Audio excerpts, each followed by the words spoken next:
Danielle Harris didn't walk into Everin Dynamics like someone begging for a job.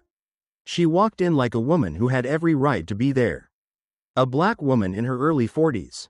Danielle carried the quiet strength of someone who had faced more than her share of invisible barriers in the corporate world. Her navy blue blazer was crisp. Her natural curls were neatly twisted into a low bun.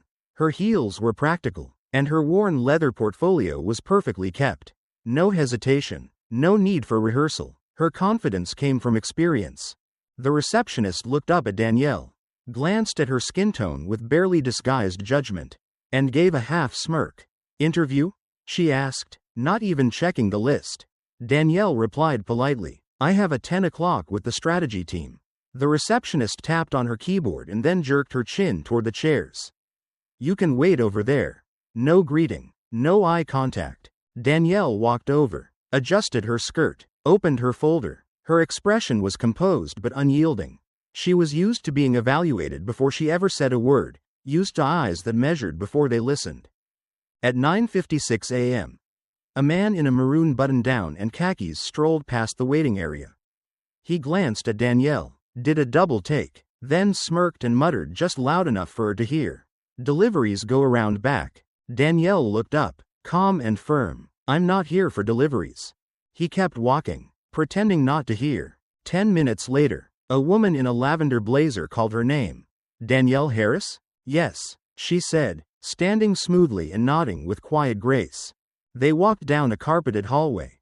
The scent of coffee and printer toner faint in the air. Through glass walls, Danielle caught glimpses of employees at desks and in meetings. Some looked up as she passed, not with curiosity, but with judgment. In conference room 3, 3 people were already seated. 2 men and 1 woman. One man wore a pinstripe suit and had graying hair. The other had a buzz cut and a smartwatch. The woman wore bright red lipstick that clashed with her pale pink blouse. Danielle smiled politely and extended her hand. "Hello, I'm Danielle Harris. It's a pleasure to meet you." The response was cool at best.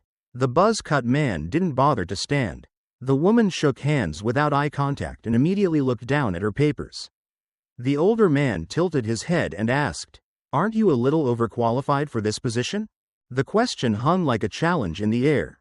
Danielle didn't flinch. "I don't believe qualifications should ever be a disadvantage." They didn't smile, and that's when she knew this wasn't going to be a normal interview. From the very first question, Danielle could feel that this wasn't an interview about qualifications, it was a test of her patience. "Can you explain the 4-year gap in your work history?"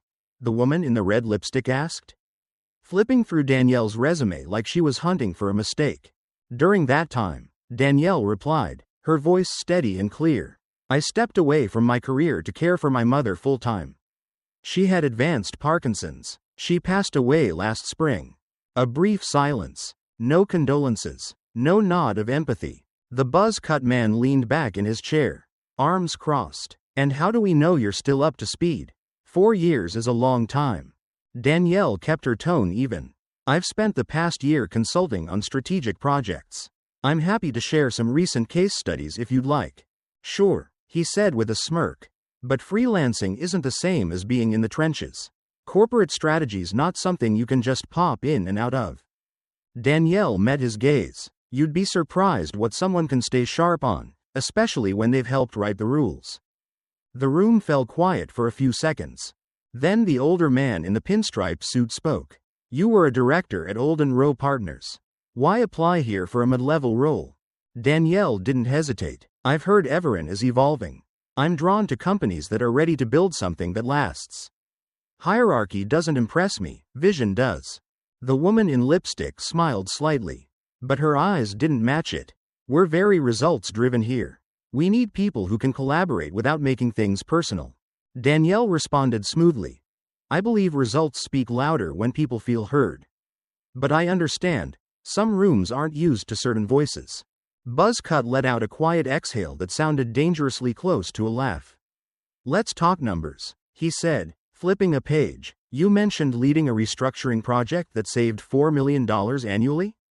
"That's right. My team consolidated vendor contracts across 3 major departments. I have full documentation if you'd like." Pinstripe waved a hand. "Let's keep it high level. Say you're leading a team that pushes back against your direction. What's your first move? Danielle looked up. I listen. Then I ask better questions. Most people don't want to win, they want to be understood. That sounds a little idealistic, the woman remarked, eyebrow raised. Danielle gave the faintest smile. Maybe, but I've seen it work. And at that moment, it became clear. These people weren't trying to understand her. They were trying to break her. Trying to see if she'd crack under pressure. If she'd shrink like she didn't belong. But they had chosen the wrong woman. The interview dragged on like a performance, rigid, rehearsed, and quietly hostile. The questions weren't about qualifications anymore. They were about patience, about dignity. Danielle could feel it. This wasn't about hiring her. This was about seeing how far she'd bend. Let's say you're assigned a team that resists your leadership style, said Buzz Cut, leaning forward. What's your first move? Danielle didn't blink. I sit with them. I listen. I identify what they think the problem is before assuming it's about me. Sounds a little soft, he said, voice laced with condescension. Danielle tilted her head slightly. No, I start by being smart. The room froze for a beat. Pinstripe jumped in to recover. This is a fast-paced environment. We're not exactly holding hands and singing campfire songs. We need someone who can make decisions, quick and clean. Danielle's gaze narrowed slightly. Clarity doesn't slow teams down. It fuels them. You can't drive anywhere if the team doesn't know where they're headed, or why. That hit the table like a stone. But they kept pushing. The woman with the red lipstick tapped her pen. To be honest, Danielle, you come across very direct. Some people here might interpret that as combative. Would you be open to adjusting your tone? If asked, Danielle looked her dead in the eye. Is my tone the problem? Or is it your discomfort with women who don't downplay themselves? For the first time since she entered the room, the panel was thrown off balance. But before anyone could react, the door opened. No knock, no warning, just the soft turn of a stainless steel handle and the gentle swing of glass.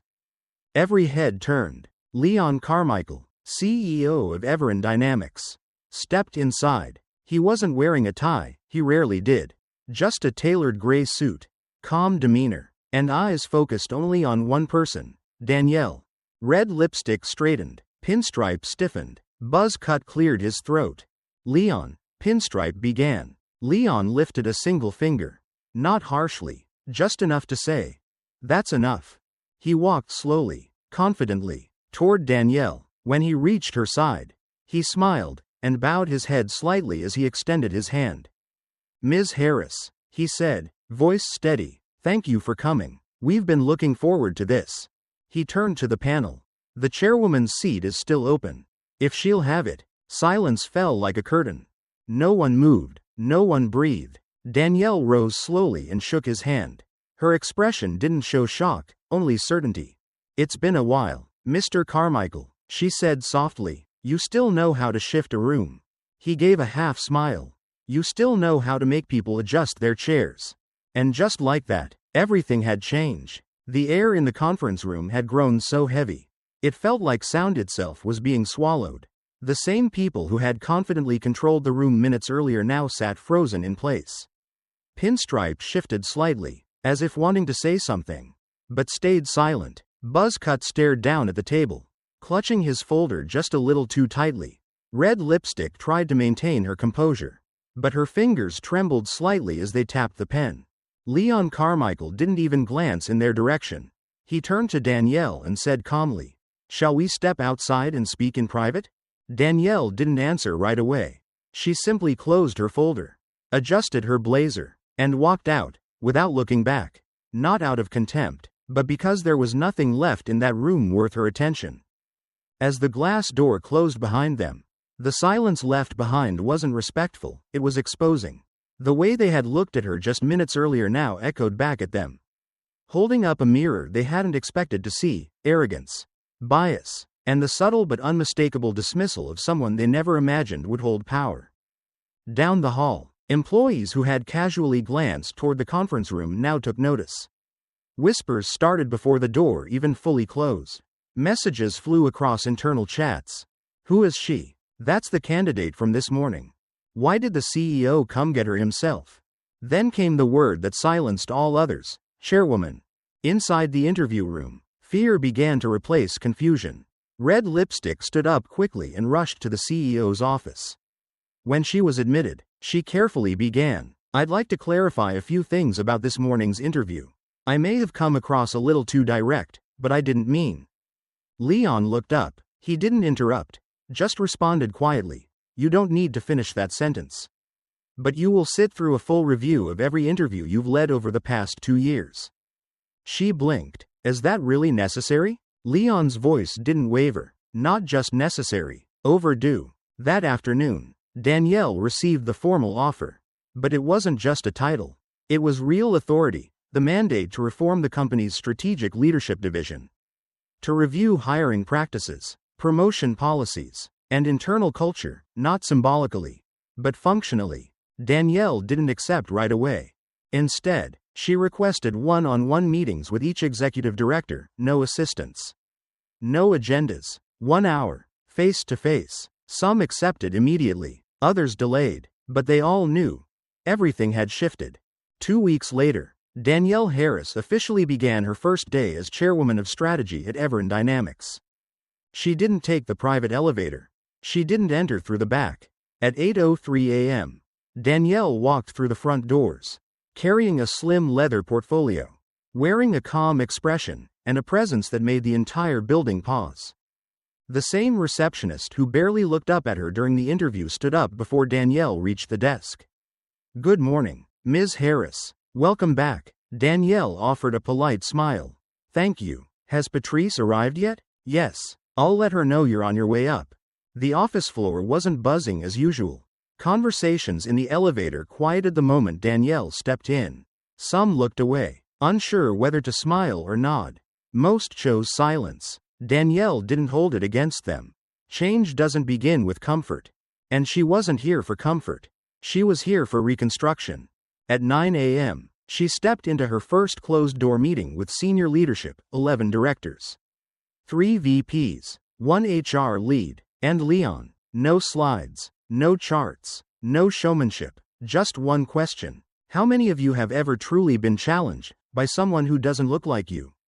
Silence. One female director in her 50s, hair in a sharp bob, cleared her throat. "I don't think we're opposed to being challenged." Danielle nodded slightly. "I didn't ask if you oppose it. I asked if you've experienced it." She paused, then continued. "I've reviewed every hiring report, promotion file, and disciplinary record from the past 5 years. The patterns are clear, some unconscious, some deliberate, but from now on, all of it is mine to fix." A VP leaned forward, cautious. "Are you saying you're rewriting everything?" Danielle met his eyes. "I'm rewriting it all. Policy, culture, consequences.